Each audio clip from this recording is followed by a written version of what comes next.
Hi guys, welcome to my YouTube channel.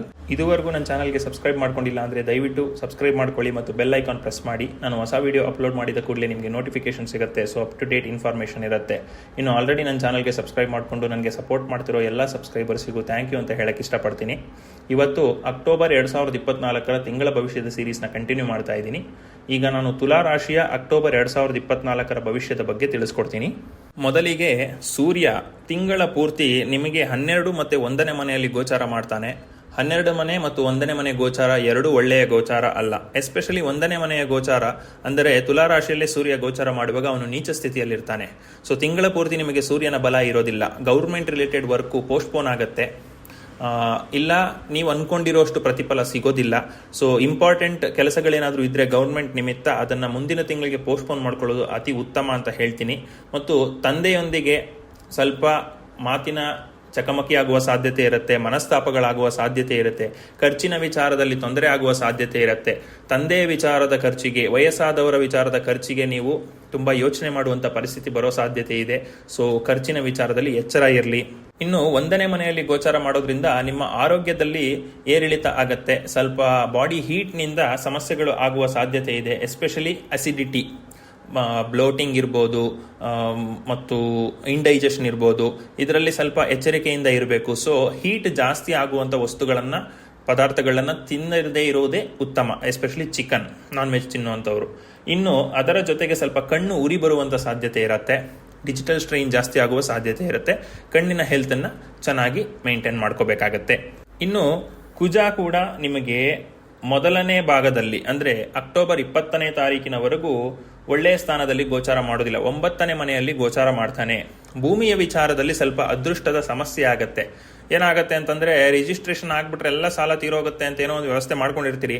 ಏನೋ ಒಂದು ಕಾರಣಕ್ಕೆ ರಿಜಿಸ್ಟ್ರೇಷನ್ ಆಗದೆ ಬಡ್ಡಿ ಜಾಸ್ತಿ ಆಗುತ್ತೆ ಸಾಲದ ಮೇಲೆ.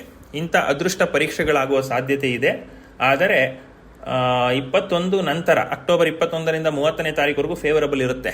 10ನೇ ಸ್ಥಾನಕ್ಕೆ ಕುಜ ಬರ್ತಾನೆ. ಆ ಸ್ಥಾನ ಚೆನ್ನಾಗಿರುತ್ತೆ. ಆಗ ಜಮೀನಿನ ವ್ಯವಹಾರಗಳಲ್ಲಿ ಸ್ವಲ್ಪ ಏಳಿಗೆ ಇರುತ್ತೆ. ಅದರಿಂದ ಆದಾಯವೂ ಚೆನ್ನಾಗಿರುತ್ತೆ. ರಿಯಲ್ ಎಸ್ಟೇಟ್ ಏಜೆನ್ಸಿಗೆ ಲಾಸ್ಟ್ 10 ದಿನ ಚೆನ್ನಾಗಿರುತ್ತೆ. ಮುಂದಿನ ತಿಂಗಳು ಚೆನ್ನಾಗಿರುತ್ತೆ. ಅದು ಮುಂದಿನ ತಿಂಗಳ ಭವಿಷ್ಯದಲ್ಲಿ ಬರ್ತದೆ. ಇನ್ನು ಬುಧ ಕೂಡ ನಿಮಗೆ ತಿಂಗಳ ಪೂರ್ತಿ 2 ಮನೆಯಲ್ಲಿ ಅಶುಭ ಸ್ಥಾನದಲ್ಲೇ ಗೋಚಾರ ಮಾಡ್ತಾನೆ. 12ನೇ ಮನೆ ಮತ್ತು 1ನೇ ಮನೆಯಲ್ಲಿ ಗೋಚಾರ ಮಾಡ್ತಾನೆ. ಎಕ್ಸ್ಪೆನ್ಸಸ್ ಬಗ್ಗೆ ಸ್ವಲ್ಪ ಕೇರ್ಫುಲ್ ಆಗಿರಬೇಕು. ಲೆಕ್ಕವಿಲ್ಲದೆ ಖರ್ಚು ಮಾಡುವ ಸಾಧ್ಯತೆ ಇರುತ್ತೆ. ನೀವೇನು ಅನ್ಕೊಂಡಿರ್ತೀರಿ, 10,000 ಅಕೌಂಟಲ್ಲಿ ಇದೆ ಅಂತ ಅಂದ್ಬಿಟ್ಟು ಖರ್ಚು ಮಾಡಿಬಿಡ್ತೀರಿ ಏನೋ ಒಂದು ವಿಚಾರಕ್ಕೆ. ಬಟ್ ಆ ಅಕೌಂಟಲ್ಲಿ 10,000 ಇರೋದಿಲ್ಲ, ಕಮ್ಮಿ ಇರುತ್ತೆ. 2 ಅಕೌಂಟ್ ಮೇಂಟೈನ್ ಮಾಡ್ತಿರುವಾಗ ಒಂದು ಅಕೌಂಟಲ್ಲಿ ಎಕ್ಸ್ಟ್ರಾ ಇದೆ ಅನ್ಕೊಂಡು ಮಾಡಿದ ಖರ್ಚು ಆಮೇಲೆ ಗೊತ್ತಾಗುತ್ತೆ ಅಷ್ಟೊಂದು ದುಡ್ಡಿಲ್ಲ ಅಂತ. ಸೊ ಖರ್ಚು ಮಾಡುವಾಗ ಸ್ವಲ್ಪ ಲೆಕ್ಕ ಇರಲಿ. ಲೆಕ್ಕ ಪುಸ್ತಕಗಳ ಬಗ್ಗೆ ಸ್ವಲ್ಪ ಗಮನ ಇರಲಿ. ಇನ್ಕಮ್ ಟ್ಯಾಕ್ಸ್ ಫೈಲ್ ಮಾಡಬೇಕಾಗಿರೋರು ಕರೆಕ್ಟಾಗಿ ಮಾಡಿ, ಇಲ್ಲ ಅಂತಂದರೆ ಸಮಸ್ಯೆಗೆ ಸಿಕ್ಕಾಕೊಳ್ಳುವ ಚಾನ್ಸಸ್ ಇದೆ. ಮತ್ತು ಡಾಕ್ಯುಮೆಂಟೇಷನ್ ವಿಚಾರವಾಗಿ ಸ್ವಲ್ಪ ಖರ್ಚಾಗುವ ಸಾಧ್ಯತೆ ಇದೆ. ಏನೋ ಒಂದು ಕೆಲಸಕ್ಕೋ ಏನೋ ಒಂದು ಮಾಡಬೇಕಾದ್ರೆ ಡಾಕ್ಯುಮೆಂಟೇಷನ್, ಆಧಾರ್ ಕಾರ್ಡ್ ಇರ್ಬೋದು, ಏನೋ ಒಂದು ಎಕ್ಸಾಂಪಲ್ ಡಾಕ್ಯುಮೆಂಟು, ಅದನ್ನು ರಿನ್ಯೂವಲ್ ಮಾಡಿಸುವಂಥದ್ದು, DL ರಿನ್ಯೂವಲ್ ಇರ್ಬೋದು, ಪಾಸ್ಪೋರ್ಟ್ ರಿನ್ಯೂವಲ್ ಇರ್ಬೋದು, ಇಂಥದ್ದೆಲ್ಲ ಸ್ವಲ್ಪ ತಕರಾರಾಗುವ ಸಾಧ್ಯತೆ ಇದೆ. ಕೇರ್ಫುಲ್ ಆಗಿರಿ.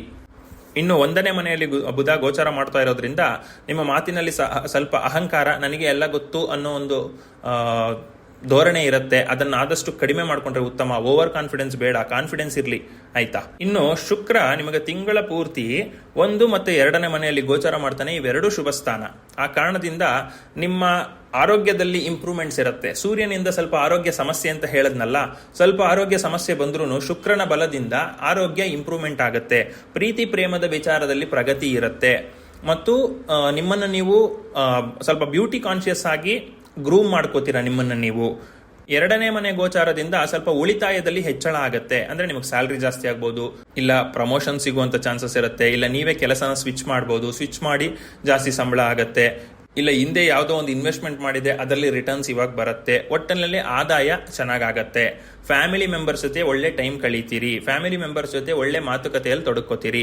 ಸ್ವಲ್ಪ ಬುಧನಿಂದ ಅಹಂಕಾರದ ಮಾತು ಸಾಧ್ಯತೆ ಇದೆ. ಅದನ್ನು ಸ್ವಲ್ಪ ಕಂಟ್ರೋಲ್ ಮಾಡಿಕೊಂಡ್ರೆ ತುಂಬಾ ಉತ್ತಮ.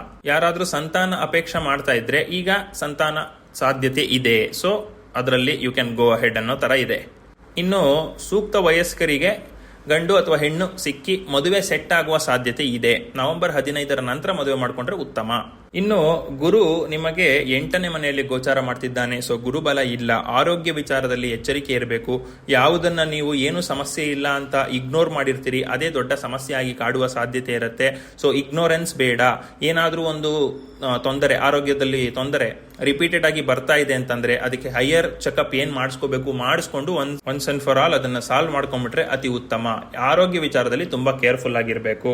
ಅದು especially kidney stones, kidney infections, urinary tract ಇದರ ವಿಚಾರದಲ್ಲಿ ಎಚ್ಚರಿಕೆ ಇರಬೇಕು. ನೀರು ಚೆನ್ನಾಗಿ ಕುಡಿಬೇಕು. ಹೈಡ್ರೇಷನ್ ಕರೆಕ್ಟ್ ಆಗಿ ಇಟ್ಕೊಳ್ಳಿ. ಬಾಡಿ ಲೆವೆಲ್ದು ಡಿಹೈಡ್ರೇಷನ್ ಇಂದ ತೊಂದರೆ ಆಗುವ ಸಾಧ್ಯತೆ ಇದೆ. ಇನ್ನು ಶನಿ ನಿಮಗೆ 5ನೇ ಮನೆಯಲ್ಲಿ ಗೋಚಾರ ಮಾಡ್ತಿದ್ದಾನೆ. ಪಂಚಮ ಶನಿ. ಮಕ್ಕಳ ವಿಚಾರದಲ್ಲಿ ಸ್ವಲ್ಪ ಸಮಸ್ಯೆಗಳು, ಹಾರ್ಡ್ ವರ್ಕ್ ಮಾಡುವಂಥದ್ದು, ಎಫರ್ಟ್ಸ್ ಜಾಸ್ತಿ ಹಾಕುವಂಥದ್ದು. ಅಂದ್ರೆ ಮಕ್ಕಳನ್ನ ಓದಿಸ್ಬೇಕು ಅಂದ್ರೆ ಅವ್ರು ಓದ್ತಾನೆ ಇಲ್ಲ ಅಂತ ಟೆನ್ಷನ್ ಮಾಡ್ಕೊಳ್ಳುವಂಥದ್ದು.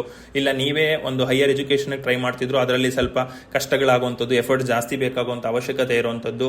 ಇಲ್ಲ ಕಾಂಪಿಟೇಟಿವ್ ಎಕ್ಸಾಮ್ಸ್ ಅಲ್ಲಿ ಸ್ವಲ್ಪ ಇನ್ನಷ್ಟು ಹಾರ್ಡ್ ವರ್ಕ್ ಮಾಡುವಂಥ ಚಾನ್ಸಸ್ ಇರುತ್ತೆ. ಆದರೆ ಇನ್ನೇನು ಲಾಸ್ಟ್ ಮೂಮೆಂಟ್ ಅಲ್ಲಿ ಇದ್ದೀರಿ, ತೊಂದರೆಯ ಲಾಸ್ಟ್ ಮೂಮೆಂಟ್ ನವೆಂಬರ್ 15 ಅಂತ ನಿಮಗೆ ಗೋಲ್ಡನ್ ಪೀರಿಯಡ್ ಇದೆ, 3 ಇಯರ್ಸ್. ಸೊ ತಲೆ ಕೆಡಿಸ್ಕೊಳ್ಳೋ ಅವಶ್ಯಕತೆ ಇಲ್ಲ. ಇನ್ನು 2 ತಿಂಗಳು ಸ್ವಲ್ಪ ಕಷ್ಟಪಟ್ರೆ ಸಾಕು. ಅದಾದ ಮೇಲೆ ನಿಮ್ಮ ಎಲ್ಲಾ ಕಷ್ಟಗಳಿಗೆ 7 ವರ್ಷದಿಂದ ಏನು ಕಷ್ಟದ ಪ್ರತಿಫಲ ನಿಮಗೆ ಬರಬೇಕು ಅದೆಲ್ಲವೂ ಬರುತ್ತೆ. ಆಯ್ತಾ? ಶತ್ರುಗಳಂತೂ ನಾಶ ಆಗೋದು ಖಚಿತ. ಸೊ ಇನ್ನು 2 ತಿಂಗಳು ಹುಷಾರಾಗಿರ್ಬೇಕು. ಸೊ ಹಾರ್ಡ್ ವರ್ಕ್ ಮಾಡ್ತಿದ್ದೀರಾ, ಕಂಟಿನ್ಯೂ ದ ಹಾರ್ಡ್ ವರ್ಕ್ ಅಂತ ಹೇಳ್ತೀನಿ. ಇನ್ನು ರಾಹು ಕೇತುಗಳಲ್ಲಿ ರಾಹು ತುಂಬಾ ಒಳ್ಳೆ ಸ್ಥಾನದಲ್ಲಿದ್ದಾನೆ. ಆ ಕಾರಣದಿಂದ ಸಡನ್ ಆಗಿ ಹಣ ಲಾಭ ಆಗುವಂಥದ್ದು, ಶೇರ್ ಮಾರ್ಕೆಟ್ ಅಲ್ಲಿ ಲಾಭ ಆಗುವಂಥದ್ದು. ಶೇರ್ ಮಾರ್ಕೆಟ್ ಅಂತಂದ್ರೆ ನಿಮ್ಮ ಜನ್ಮ ಜಾತಕದಲ್ಲಿ ಬುಧಾದಿತ್ಯ ಯೋಗ ಇರಬೇಕು, ಸೂರ್ಯ ಮತ್ತು ಬುಧ ಚೆನ್ನಾಗಿರ್ಬೇಕು. ಅವಾಗ ಮಾತ್ರ ನಿಮಗೆ ಶೇರ್ ಮಾರ್ಕೆಟ್ ಅಲ್ಲಿ ಒಳ್ಳೆ ಯೋಗ ಇರುತ್ತೆ. ಶೇರ್ ಮಾರ್ಕೆಟ್ ಅಲ್ಲಿ ಲಾಭ ಇದೆ ಅಂತ ಅಂದ್ಬಿಟ್ಟು ಹೇಳಿದ ತಕ್ಷಣನೇ ನಿಮ್ಮ ಜಾತಕದಲ್ಲಿ ಆ ಕಾಂಬಿನೇಷನ್ ಇಲ್ಲ, ನಿಮಗೆ ಯೋಗವೇ ಇಲ್ಲ ನಿಮ್ಮ ಜಾತಕದಲ್ಲಿ ಅಂದ್ರೆ ಹೋಗಿ ಇನ್ವೆಸ್ಟ್ ಮಾಡಿ ಲಾಸ್ ಮಾಡ್ಕೊಳ್ಬೇಡಿ.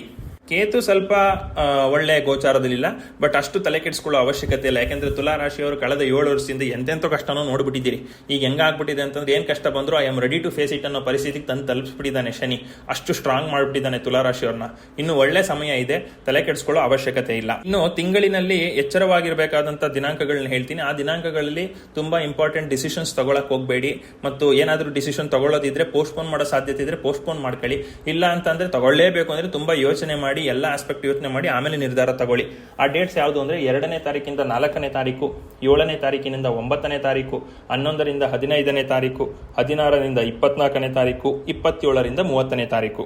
ಇದು ತುಲಾರಾಶಿಯವರ ಅಕ್ಟೋಬರ್ ತಿಂಗಳ ಭವಿಷ್ಯ ಆಗಿರುತ್ತೆ. ಇದೆಲ್ಲವೂ ಜನರಲ್ ಪ್ರೆಡಿಕ್ಷನ್ಸ್ ಆಗಿರುತ್ತೆ. ಯಾರೋ ಒಬ್ಬ ಜಾತಕಕ್ಕೂ ನಾನು ಸ್ಪೆಸಿಫಿಕ್ ಆಗಿ ಪ್ರೆಡಿಕ್ಟ್ ಮಾಡ್ತಾ ಇಲ್ಲ. ನಿಮ್ಮ ತಿಂಗಳ ಭವಿಷ್ಯ ಅಥವಾ ನಿಮ್ಮ ಜೀವನದ ಭವಿಷ್ಯ ನಿಮ್ಮ ಜನ್ಮ ಜಾತಕದಲ್ಲಿ ಗ್ರಹ ಪರಿಸ್ಥಿತಿಗಳ ಮೇಲೆ ಡಿಪೆಂಡ್ ಆಗಿರುತ್ತೆ. ಸೊ ನುರಿತ ಜ್ಯೋತಿಷಿಗಳ ಹತ್ರ ಅಧ್ಯಯನ ಮಾಡಿಸ್ಕೊಂಡು ಪರಿಹಾರದ ಅವಶ್ಯಕತೆ ಇದ್ರೆ ಮಾಡಿಸ್ಕೊಳ್ಳಿ. ನಾನು ಕೂಡ ಪರಿಶೀಲನೆ ಮಾಡ್ತೀನಿ. ನಿಮಗೆ ಅವಶ್ಯಕತೆ ಇದ್ರೆ ಸ್ಕ್ರೀನ್ ಮೇಲೆ ಕಾಣ್ತಿರುವ ನಂಬರ್ ಅಥವಾ ಇಮೇಲ್ ಮೂಲಕ ನನ್ನ ಕಾಂಟ್ಯಾಕ್ಟ್ ಮಾಡಿ. Thank you very much. Hi guys, welcome to my YouTube channel.